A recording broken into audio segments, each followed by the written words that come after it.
Good evening, শুভ সন্ধ্যা। সবাইকে study এবং YouTube চ্যানেলে জানাই স্বাগত। তো আজকে তোমাদের উচ্চমাধ্যমিক পরীক্ষা ভেবেই আমাদের এই ক্লাস। তো উচ্চমাধ্যমিক পরীক্ষা লাস্ট মিনিট সাজেশনে তোমাদের সবাইকে জানাই স্বাগত। তো দেখো, যে সকল প্রশ্নপত্রগুলি বারবার তোমাদের পরীক্ষাতে আসে সেগুলো নিয়ে আজকে আলোচনা। তো আবহাওয়া বিকারের ফলে বিচূর্ণীভূত পদার্থের বিভিন্ন বহির্জাত প্রক্রিয়া দ্বারা স্থানান্তরকে কী বলা হয়? বলা হয় ক্ষয়ীভবন। ভূ অভ্যন্তরের থেকে কিছু সময় অন্তর অন্তর জলীয় বাষ্প সহ গরম জলের উৎক্ষেপণকে কী বলে? এই উৎক্ষেপণকে বলা হয় আমাদের গির্জার প্রস্রবণ। তো পরবর্তী প্রশ্ন, সমুদ্র উপকূলে কোনো স্পৃষ্ট যখন একটি দ্বীপকে মূল ভূখণ্ডের সাথে যুক্ত করে তখন তাকে কী বলা হয়? তখন তাকে বলা হয় টাম্বলো। উচ্চ মরু অঞ্চলের ক্ষয়চক্রের বার্ধক্যের পর্যায়ে দৃশ্যমান অবশিষ্ট টিলাগুলিকে কী বলা হয়? ইনসেল বার্জ বলা হয়, ইনসেল বার্জ। নদী গ্রাসের মাধ্যমে যে ধরনের জলনির্গম প্রণালী গড়ে ওঠে সেগুলোকে কী বলা হয়? আকাশশিরূপী জলনির্গম প্রণালী।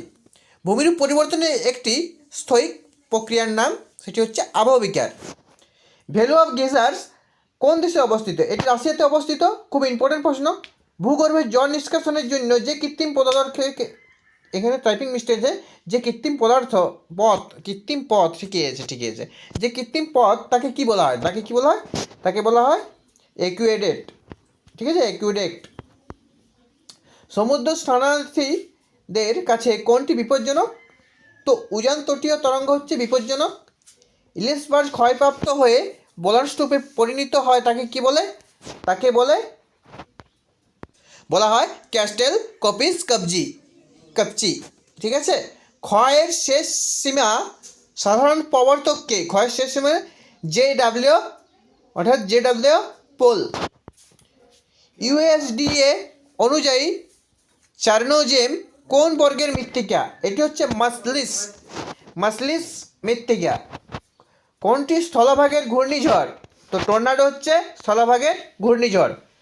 কপনের জলবায়ু শ্রেণী বিভাগ অনুসারে ভূমধ্যসাগরীয় জলবায়ু অক্ষর বিন্যাস কী রূপ? তো এটি হচ্ছে সিএস। ঠিক আছে। কোন বায়ুপ্রবাহের ভূমধ্যসাগরীয় জলবায়ু অঞ্চলের বৃষ্টিপাত হয়? পশ্চিমা বায়ু। একটি গ্রিন হাউস গ্যাসের নাম কার্বন ডাইঅক্সাইড, সবাই জানো। কত বছর অন্তর পৃথিবীর অক্ষের পরিবর্তন ঘটে? তো পৃথিবীর অক্ষের পরিবর্তন ঘটে 41,000 বছর পর। 3 সেক্টর হাইপোসাইট ধারণাটি কার? ধারণাটি হচ্ছে কলিন ক্লার্ক অ্যান্ড জিন ফার্টিস। ভারতের কোন শহরকে কর্টপ্লিস অফ ইন্ডিয়া বলা হয়? তো মুম্বাই শহর। সেলের সদর দপ্তর কোথায়? নিউ দিল্লি। ভারতের কোন জনগোষ্ঠী পশুচারণ ভিত্তিক কারণে বিক্ষিপ্ত জনবসতি গড়ে তোলে? তো এটা হচ্ছে গাদ্দি ও বাঞ্জারারা। চীনাবাদাম উৎপাদনে ভারত কোন রাজ্য প্রথম স্থান অধিকার করেছে? তো গুজরাট চীনাবাদাম উৎপাদনে প্রথম স্থান। ত্রিকোষ তত্ত্বের জনক কাকে বলা হয়? তো হেনরি পলম্যানকে বলা হয় ত্রিকোষ তত্ত্বের জনক। ক্লোরোফর্ম কার্বন অর্থাৎ সিএফসি গ্যাস প্রথম কে তৈরি করেছিলেন? টমাস মিজলে। তো আজকে ক্লাস তোমাদের এই পর্যন্ত। পরবর্তী আরেকটি ভূগোল ক্লাস নিয়ে আমি আসছি খুব তাড়াতাড়ি।